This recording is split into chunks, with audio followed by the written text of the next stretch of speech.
ایک انسان اپنے ماں باپ کو کچھ دیر کے لیے اس لحاظ سے معذرت کر لیتا ہے کہ میں آپ کے ساتھ نہیں جاؤں گا، میں رسول اللہ کے ساتھ رہوں گا۔ حضرت زید بن حارثہ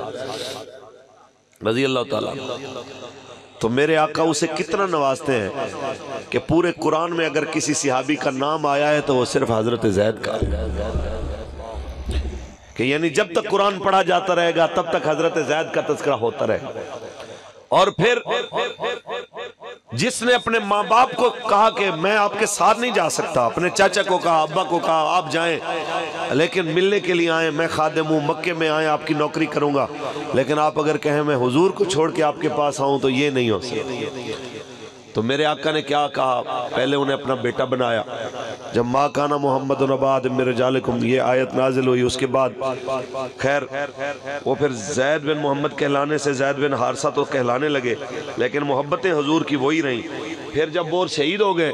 تو پھر ان کے صاحبزادے حضرت اسامہ بن زید سے محبتیں، کہ آپ تصور کریں جب میرے آقا مولا نے آخری لشکر روانہ فرمایا تو وہ لشکر اسامہ تھا، اور کیسے کیسے لوگ، یہ علماء تشریف فرمائے ہیں، آپ کو کسی ٹائم تفصیل سے اس موضوع پہ آپ کو بات سنائیں گے کہ کیسے کیسے لوگ حضرت زید کی ماتحتی میں دے دیے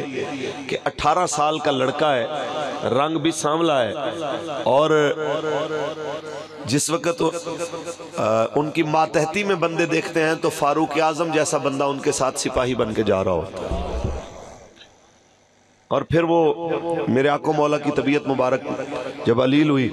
تو پھر وہ لشکر وہیں پہ رک گیا۔ تو اس کے بعد یہ ہوا کہ سیدنا صدیق اکبر جس وقت آپ مسند خلافت پہ تشریف لائے تو آپ نے پھر کیا فیصلہ کیا، آپ نے فرمایا لشکر اسامہ اسی طرح جائے گا جس طرح میرے آقا مولا نے حکم فرمایا۔ کہنے لگے حضرت خطرات بہت ہیں، فرمایا کچھ نہ بچے چاہے، لیکن وہ فیصلے تبدیل نہیں ہو سکتے جو ہمارے آقا مولا نے کر دی ہے۔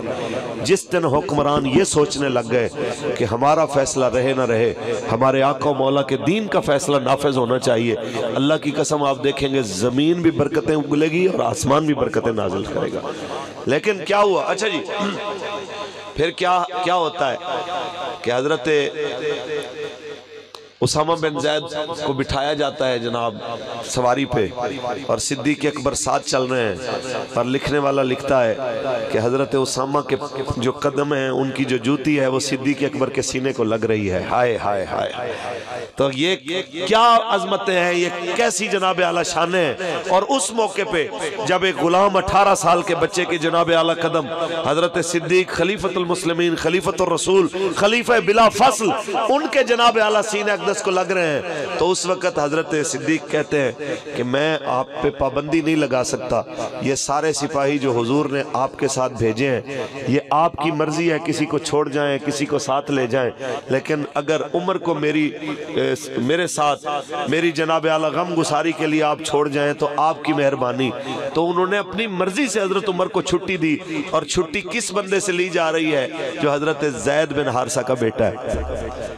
جو حضرت عمر کے بچوں سے بھی چھوٹا ہے، جو حضرت ابو بکر کی اولاد سے بھی چھوٹا ہے۔ یہ کیوں ہو رہا ہے؟ یہ صرف اس لیے ہو رہا ہے کہ جو رسول اللہ کے دین سے وفا کرتے ہیں پھر دین اس کو اس طرح نوازتا ہے۔ پھر اس سے بھی بڑی بات میں آپ کو وی آئی پی پروٹوکول کی بات بتاؤں،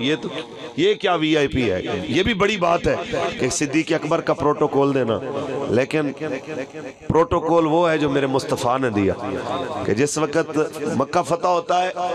اور سرکار خانہ کعبہ میں داخل ہوتے ہیں تو حضرت مولا علی کو اندر داخل کرتے ہیں، حضرت بلال کو اندر بلاتے ہیں، اور حضرت اسامہ بن زید کو اندر بلا کے حضور اندر سے کنڈی لگا لیتے ہیں۔ آپ سوچئے کہ اندر والوں کی جذبات کی کیفیت کیا ہو کہ پورے مکے کے بڑے بڑے وڈیرے باہر کھڑے ہوں اور حضرت اسامہ بن زید جناب وی آئی پی پروٹوکول کے ساتھ حضور کے پیچھے کھڑے ہوئے۔ تو یہ وہ چیزیں ہیں، یہ وہ ادائے دلبرانہ ہیں کہ جن کو دیکھ کے جو آیا ہے تو پھر ادھر کا ہو کے رہ گیا۔